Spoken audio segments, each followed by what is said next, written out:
I kinda feel sorry for Eve Ewing. She got her job in Marvel because someone created an online petition saying she should write the Riri Williams comic because she's female, black, and from Chicago, like the character, and apparently Marvel agreed.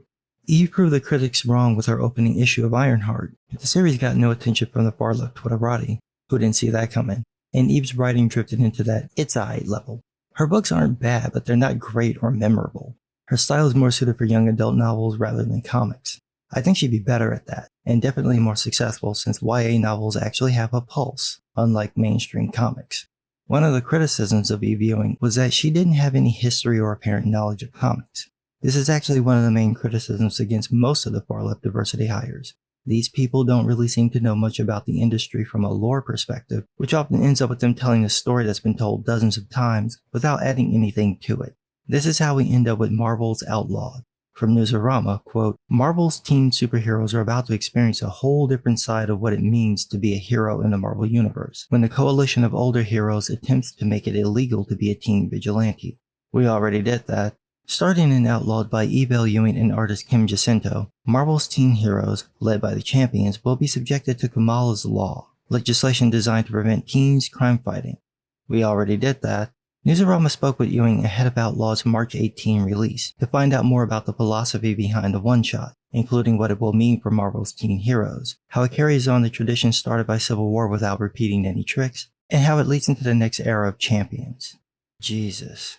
You literally named the thing they already did it in. Hell, even the thing that caused this to happen is similar, where Kamala does something that causes an incident that makes the government want to crack down on teen heroes. So they learned nothing from Civil War. Remember, with Marvel's sliding timescale, it's been maybe 2 or 3 years since the Superhuman Registration Act passed and was abolished. It makes no sense that anyone would support Kamala's law. I didn't even realize her identity was public. That soon after a similar law was revoked. It makes even less sense that the people who opposed the SRA would support this law. But that appears to be the premise. From Eve Ewing, quote, in Civil War we see adults with different moral centers, different ethics, different relationships to the government and to power, but they all are operating in the same way from a place of power. In this case, we're talking about superheroes, but they're still teens, which means that they're sort of marginalized and disempowered by mainstream American society, and they're marginalized and disempowered by the adult superhero community. No, they're not. The X-Men were kids. A large chunk of their current teams are teenagers. You've had teams on numerous superhero groups. There have been dozens of these teams over the years, of cross-generational to all teen groups. It doesn't make any sense to view them as marginalized or disempowered when they clearly aren't. That's not the Marvel Universe, and it's really hard to see this as anything other than Eve wanting to inject a very particular political view into a world where it doesn't work. The other obvious element here is that the teens aren't marginalized and disempowered by society. They're children, and therefore aren't given the same privileges or usually expected to take on the same responsibilities of adulthood. The story it sounds like Eve wants to tell works better if adults aren't seeing how teens can help if given the chance, not acting as if the adults are oppressing them. It's okay if the teens feel like they're being oppressed, but that really can't be the story because it defies everything we know about American society. Then she says, quote, some of the adult superheroes are sympathetic to them, but at the end of the day, they don't actually stand to lose much from the law. It's more of a tisk tisk, that's too bad, seems unfair thing, rather than something they're willing to fight tooth and nail. Because why would they? Oh, I don't know. Maybe because a number of these kids are so powerful that they can alter reality by accident? I'm looking at you, Franklin Richards. Why in the world would you deliberately ignore someone with that much power? Why would you even think you could control them? And again, it completely defies everything we know about the Marvel Universe. The X-Men, the real ones, not the plant people separatists Jonathan Hickman replaced them with, would welcome teenagers, train them, and then use them to manage small tasks that wouldn't get them into too much danger until they could handle it. That's literally what the real X-Men do. Spider-Man started out as a teen hero and doesn't seem to oppose it at all. The Avengers would be against it, although considering the Young Avengers exist, that probably isn't true anymore. The point is that there are way too many characters who would oppose the very idea of stopping the teens from being heroes, so I don't buy that the adults will pull a sucks to be you attitude.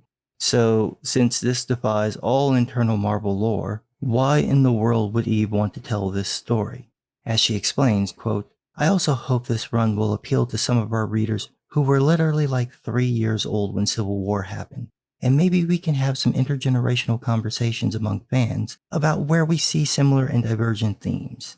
Okay, so you know there are these things called books, right? And places called bookstores, right? And you can go in them and buy previously published books, right? You don't need to retell the same story twice to get someone's opinion on the first one. You just need to give them the original book to read. The teens can just read Civil War and let you know their opinions. This sounds so pointless, especially with the aftermath, where apparently there will be factions of people who support and oppose the law, which kind of contradicts Eve's claims that the adults basically don't care.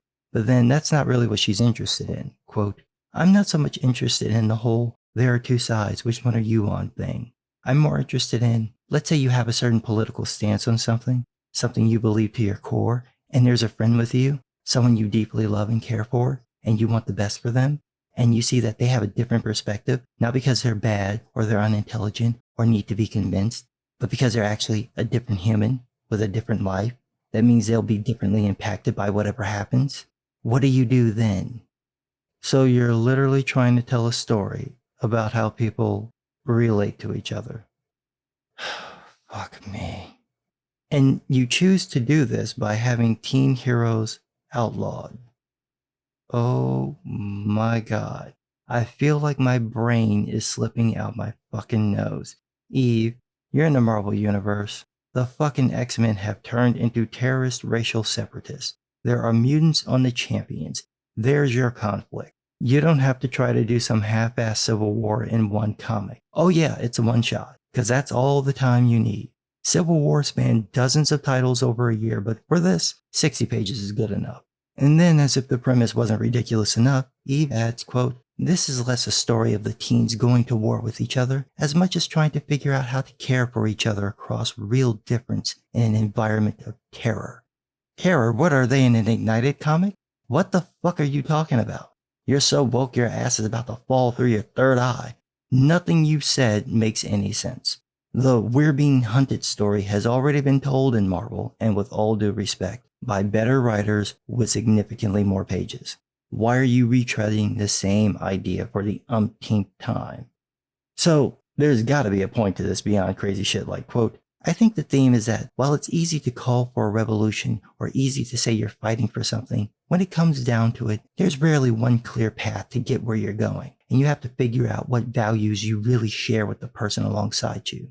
There's no one way to liberation, and you have to decide what allyship means, what friendship means, what camaraderie means, because if you don't know, when it all comes down to it, you'll be ripped apart.